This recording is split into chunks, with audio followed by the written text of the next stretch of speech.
গল্পকথন by Kallol chapter 2তে আমাদের আজকের নিবেদন সুনীল গঙ্গোপাধ্যায়ের লেখা ইচ্ছা শক্তি। প্রথমে কেউই বিশ্বাস করেনি। 9 বছরের মেয়ে রূপালী সকালবেলা বাথরুম থেকে ছুটে বেরিয়ে এলো অসম্ভব চিৎকার করতে করতে। সে দারুণ ভয় পেয়েছে। চোখ দুটো উঠে গেছে প্রায় কপালে। কোনো কথাই বলতে পারছে না, শুধু শব্দ করছে আঁ আঁ করে। তার ছোট কাকা তাকে প্রথম দেখতে পেয়ে জিজ্ঞেস করলেন, কি হলো? আই রূপু, চেঁচাচ্ছিস কেন? রূপালী বাথরুমের দিকে আঙুল দেখিয়ে ভয়ে কাঁপতে লাগল। গোলমাল শুনে আরো অনেকে বেরিয়ে এসেছে। রূপালী, দিদি সোনালি আর দাদা হীরক। কি হয়েছে বাথরুমে? কথা বলছিস না কেন? রূপালী তখন কোনো ক্রমে বলল, বাথরুমে বাবা। রূপালী মাঝে মাঝে ভূত দেখে। সন্ধ্যের পর একলা কোনো ঘরে 1 মিনিটও থাকতে পারে না। 1 বছর আগে রূপালীদের বাবা হঠাৎই মারা গেছেন। রূপালীর বাবা শুনে সবাই ভাবল সে বুঝি তার বাবাকে দেখেছে। কিন্তু দিনের বেলা কি কেউ ভূত দেখে? হীরক সদ্য কলেজে ভর্তি হয়েছে, সে ওসব কিছুতে বিশ্বাস করে না, আর তার খুব সাহস। সে রূপালীকে ধমক দিয়ে বলল, আজ পরীক্ষা আরম্ভ হচ্ছে কিনা তাই সব ন্যাকামি করছিস। তারপর হীরক বাথরুমের দিকে এগিয়ে যেতেই রূপালী থামিয়ে বলল, দাদা যেও না, বাথরুমে বাঘ। অমনি বাথরুমের টিনের দরজায় দড়াম করে একটা খুব জোরে শব্দ হল। হীরক ছাড়া আর সবাই হুড়মুড় করে দৌড়ে ঢুকে গেল বাড়ির মধ্যে। শিলচর শহরে বাঘ আসবে কোত্থেকে? এদিকে এখন কোনো সার্কাসের দলও আসেনি যে তাদের কাছ থেকে কোনো বাঘ পালিয়ে আসবে। তবু বাঘের নাম শুনলেই ভয় হয়। হীরক চেঁচিয়ে বলল, একটা লাঠি দেখি, ছোট কাকা একটা লাঠি নিয়ে এসো। ছোট কাকা বললেন, পালিয়ে হীরক, আমি থানায় খবর দিচ্ছি। হীরকের মা দোতলায় পুজোর ঘরে ছিলেন। তিনি বেরিয়ে এসে ভয় পাওয়া গলায় বলতে লাগলেন, কি হয়েছে, কি হয়েছে? বাথরুমের দরজায় আবার দড়াম করে আওয়াজ হলো। কোনো একটা বড় জন্তু যেন বেরিয়ে আসতে চাইছে, কিন্তু দরজা খুলতে পারছে না। এবার হীরকও খানিকটা পিছিয়ে এলো। ছোট কাকা তার হাত ধরে বাড়ির মধ্যে টেনে আনলেন। রূপালী বলল, আমি দেখলাম বাথরুমের মধ্যে আগুনের মতন জলজলের চোখ। ছোট কাকা বললেন, আমাদের ছেলেবেলায় আমরা অনেক বাঘ দেখেছি। আসামে একসময় অনেক বাঘ, ভাল্লুক আর গন্ডার ছিল। দ্বিতীয় মহাযুদ্ধের সময় মিলিটারিরা মেশিন গানের গুলি দিয়ে কত মেরেছে। এখনো কিছু কিছু আছে। হীরক বলল, তা বলে শিলচরে বাঘ আসবে কি করে? এখানে জঙ্গল কোথায়? বাড়ি শুদ্ধ সবাই চেঁচাচ্ছে, তাই শুনে পাড়ার অনেক লোক কি হলো, কি হলো বলে ছুটে এলো। ছোট কাকা থানায় ফোন করে দিলেন। কাছেই থাকেন বঙ্কুবাবু, তিনি একসময় চা বাগানের ম্যানেজার ছিলেন। তার বাড়িতে বন্দুক আছে। কেউ একজন চেঁচিয়ে বলল, ও বঙ্কুবাবু, আপনার বন্দুকটা একবার নিয়ে আসুন। বঙ্কুবাবু বললেন, বন্দুক আছে, কিন্তু গুলি যে নেই, অনেকদিন ব্যবহার করিনি তো। হীরকের কয়েকজন বন্ধু এসে জুটেছে, তাদের হাতে লাঠি। তারা সাহস করে এগোতে যাচ্ছিল। ছোট কাকা বললেন, তোরা কি পাগল হয়েছিস? বাঘের সঙ্গে খালি হাতে লড়া যায়? রূপালীকে তিনি জিজ্ঞাসা করলেন, তুই ঠিক দেখেছিস বাঘ? কত বড়? রূপালী বলল, শুধু মাথাটা দেখেছি, এই এত বড়। রূপালী দুহাত ফাঁক করে যা দেখালো, তত বড় মাথা কোনো বাঘ তো দূরের কথা, হাতিরও হয় না। হীরক বলল, কুকুর টুকুর দেখিসনি তো? সরকারদের বাড়ির অ্যালসেশিয়ান কুকুরটাই তো নেকড়ে বাঘের মতন, হয়তো ভুল করে ঢুকে পড়েছে। বাথরুমের দরজায় আবার শব্দ। দরজাটা বাইরে থেকে ঠেললে খোলে, কিন্তু জন্তুটা ভেতর থেকে ঠেলছে বলে খুলতে পারছে না।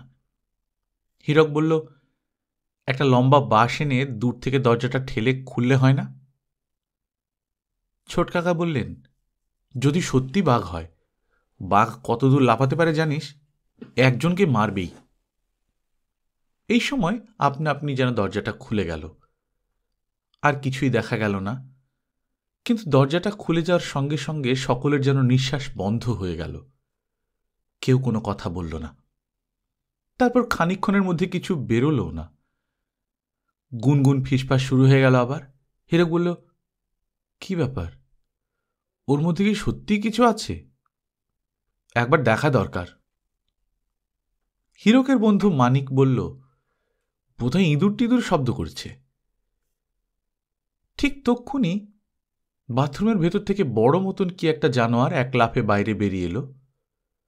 সবাই এমন হুড়মুড়িয়ে ছুটল যে এরপর আর কিছুই বোঝা গেল না। চায়ের দোকানে কাজ করে যে ছেলেটা, সে এমন চেঁচাতে লাগলো যে মনে হলো তাকেই বাঘে কামড়েছে। সবচেয়ে ভালো দেখতে পেল যারা বাড়িগুলোর ছাদে উঠেছিল। সেই জন্তুটা বাথরুম থেকে বেরিয়েই এক মুহূর্ত দেরি না করে সঙ্গে সঙ্গেই ডান দিকে ফিরে আবার দিল এক লাফ। তারপর ছোট পুকুরটার পাশ দিয়ে খানিকটা দৌড়ে গিয়ে আবার এক লাফে ঢুকে গেল পাশের ঝোপটার মধ্যে। শুধু পুকুরের ধার দিয়ে দৌড়ে যাওয়ার সময়টুকুতেই বোঝা গিয়েছিল সেটা সত্যিই একটা বাঘ। লাফাবার সময় সে যেন একটা বিদ্যুৎ। কেউ বলল সেটা চিতাবাঘ, কেউ বলল রয়্যাল বেঙ্গল টাইগার, কেউ বলল তার গায়ে হলুদ কালো ছিট ছিট, কেউ বলল না না বড় বড় ডোরা কাটা, কেউ বলল অত বড় বাঘ আগে জীবনে দেখিনি, কেউ বলল না তেমন বড় নয়, সরকারদের অ্যালসেশিয়ানের চেয়েও একটু ছোট। ছোটই হোক আর বড়ই হোক, সত্যিকারের একটা বাঘ শিলচর শহরে পুকুর পাড়ে একটা ঝোপের মধ্যে ঢুকে বসে আছে, তাও রূপালীর পরীক্ষার দিন সকালবেলা। ততক্ষণে প্রায় হাজার হাজার লোক জমে গেছে, সবাই চিৎকার চেঁচামেচি করছে, কিন্তু কেউই ঝোপটার কাছে যেতে সাহস করছে না। আবার যারা নতুন লোক এসে ভিড় জমাতে লাগলো তারা বিশ্বাস করতে চায় না। তারা বলে, ধুৎ, বাঘ না ছাই। অন্যরা অমনি হৈ হৈ করে প্রতিবাদ করে ওঠে, তারা নিজের চোখে দেখেছে। শিলচর শহরে বাঘ আসা এমন কি অসম্ভব ব্যাপার? এখানে কাছাকাছি জঙ্গল না থাকলেও নর্থ কাছাড়ের পাহাড় তো খুব বেশি দূরে নয়। এবার পুলিশ এলো, প্রথমে দুজন, কিন্তু দুজন পুলিশ দিয়ে তো আর বাঘ মারা যায় না।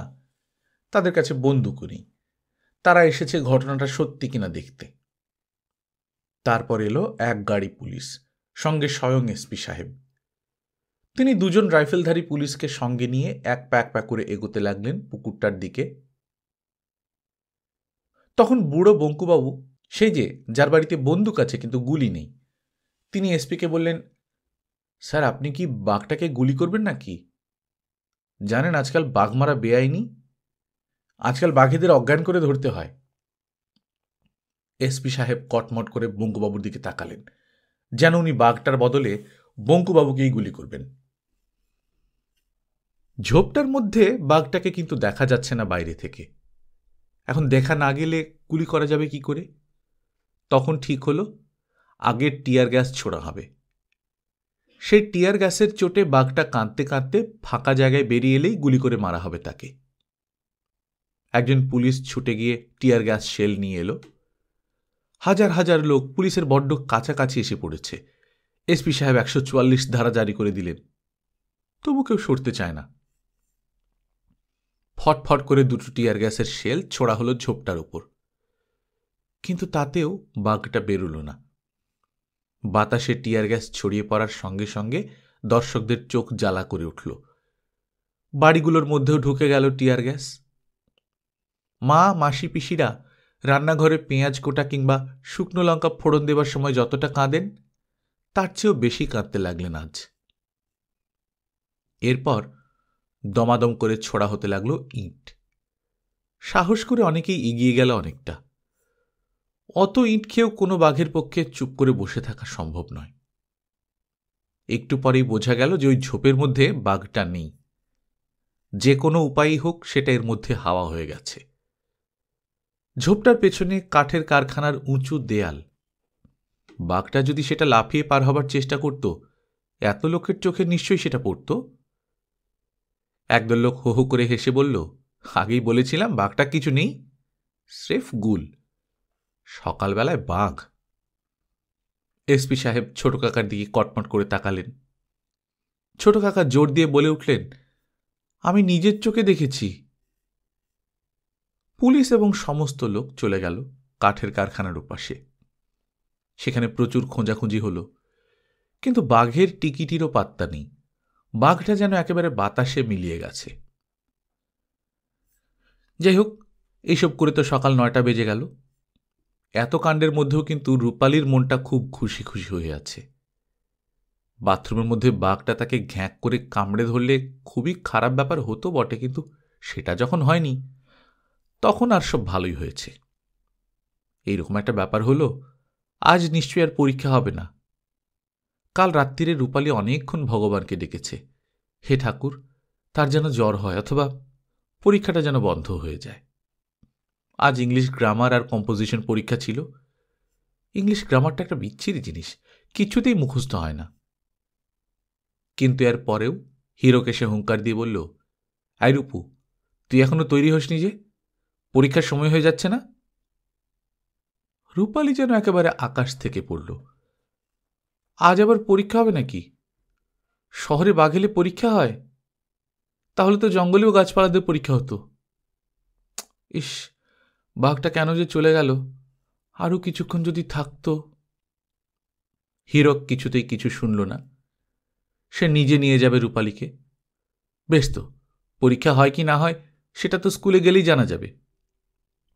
রূপালীর মা বললেন, রাস্তায় যদি বাঘটা আবার বেরিয়ে পড়ে? হীরক বলল, ওই তো পুঁচকে বাঘ, ওটা বেরোলেও কিচ্ছু আসে যায় না। স্কুলে এসে রূপালী দেখল এখানকার কেউ বাঘটার খবর জানেই না। আর 10 মিনিট বাদেই পরীক্ষা শুরু হবে। রূপালী তার ক্লাসের কয়েকজন বন্ধুকে বলল, জানিস, আমাদের পাড়ায় আজ একটা বাঘ এসেছিল। ক্লাসের বন্ধুরা খিলখিল করে হেসে ওঠে। একটা মেয়ে বলল, তোদের পাড়ায় বাঘ এসেছিল? আমাদের পাড়ায় এসেছিল সিংহ। আরেকজন বলল, আমাদের পাড়ায় এসেছিল গন্ডার। আরেকজন বলল, আমাদের পাড়ায় হাতি। রূপালীর মুখটা শুকিয়ে গেল। আর যদি 4-5টা দিনও সময় পাওয়া যেত তাহলে ইংলিশ গ্রামার মুখস্থ করে ফেলতে পারত। কেন যে গত সপ্তাহে হাইলাকান্দিতে ছোট মাসির বিয়েতে গিয়েছিল, 4 দিন নষ্ট হলো সেখানে। কিন্তু ছোট মাসির বিয়েতে কেউ না গিয়ে পারে? ঢং ঢং করে ঘণ্টা পড়তেই সবাই ঢুকে গেল ভেতরে। রূপালীদের ক্লাসরুমটা একতলার সিঁড়ির ঠিক পাশেই। দলের প্রথমেই ছিল রূপালী। সে দরজা দিয়ে ঢুকেই ওরে বাবারে বলে চিৎকার করে উঠল। এবারেও কোনো চোখের ভুল নয়, রূপালীদের ক্লাসে টিচারের টেবিলের উপর বসে আছে বাঘটা। সবাইকে আরো বেশি বিশ্বাস করবার জন্যেই যেন বাঘটা গড় গড় করে ডেকে উঠল। তারপর এক সাংঘাতিক কাণ্ড হল। সবাই মিলে একসঙ্গে ছুটতে গিয়ে মেয়েরা ওর ঘাড়ে গিয়ে পড়ল। 2টো মেয়ে ভয়ে অজ্ঞান হয়ে গেল। অন্য ক্লাসের মেয়েরা হুড়োহুড়ি করে বেরোতে গিয়ে চেয়ার টেবিল উল্টে পাল্টে দিয়ে ভাঙল। এরই মধ্যে বাঘটা ক্লাসরুম থেকে বেরিয়ে এসে আস্তে আস্তে ল্যাজটা নাড়তে নাড়তে ঘর ঘর করতে লাগলো, যেন সে এতগুলো মেয়ের মধ্যে কোন মেয়েটাকে খাবে তা ঠিক করতে পারছে না। রূপালীদের স্কুলের মোট 21টি মেয়ে আহত হলো সেদিন, যদিও বাঘটা কারুকে ছোঁয়নি। বাঘটা একসময় স্কুল থেকে বেরিয়ে এসে তিড়িং করে লাফ দিয়ে পড়েছিল বড় রাস্তায়। তারপর 1.5 ঘন্টা ধরে পুলিশের সঙ্গে লুকোচুরি খেলে। পুলিশের একটা গুলিও তার গায়ে লাগেনি। তারপর বহু লোকের চোখের সামনে দিয়েই সে বরাক নদীর ওপরের ব্রিজ পেরিয়ে চলে গেল শিলচরের বাইরে। তারপর আর তার পাত্তা পাওয়া যায়নি। শিলচর শহরে এত বড় ঘটনা বহুদিন ঘটেনি। রূপালীদের পরীক্ষা 7 দিন পিছিয়ে গেছে, যাতে আহত ছাত্রীরা সেরে উঠতে পারে। সবাই এখনো জল্পনা করে যে বাঘটা শিলচর শহরে কি করিবা এসেছিল আর কেনই বা এসেছিল। এত মানুষজন ভরা জায়গায় তো বাঘ কখনো আসে না। কিন্তু রূপালী জানে বাঘটা কেন এসেছিল। বাঘটা এসেছিল তার ইচ্ছা শক্তির টানে। সে মনে মনে খুব করে চেয়েছিল পরীক্ষা বন্ধ করতে, সেজন্যই বাঘটা এসে তাকে সাহায্য করে গেল। এমনকি সেবার ইংলিশ গ্রামার অ্যান্ড কম্পোজিশনে 3rd হয়ে গেল রূপালী। আগে কোনোদিন সে এত ভালো নম্বর পায়নি। যে দুজন সেকেন্ড আর ফার্স্ট হয়েছে তাদের ইচ্ছা শক্তি বোধহয় আরও বেশি ছিল। তাতে দুঃখ নেই রূপালীরও। ওরা দুজন তার ইচ্ছা শক্তিতে বাঘ ডেকে আনতে পারে না।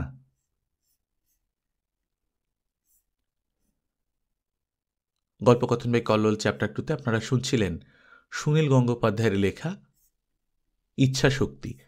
আমরা নিয়মিত গল্প পাঠ করে শোনাচ্ছি। আপনারা যারা প্রথমবার মতো শুনছেন কাইন্ডলি সাবস্ক্রাইব করে নেবেন। গল্প পাঠ ভালো লাগলে বন্ধুদের সঙ্গে শেয়ার করবেন।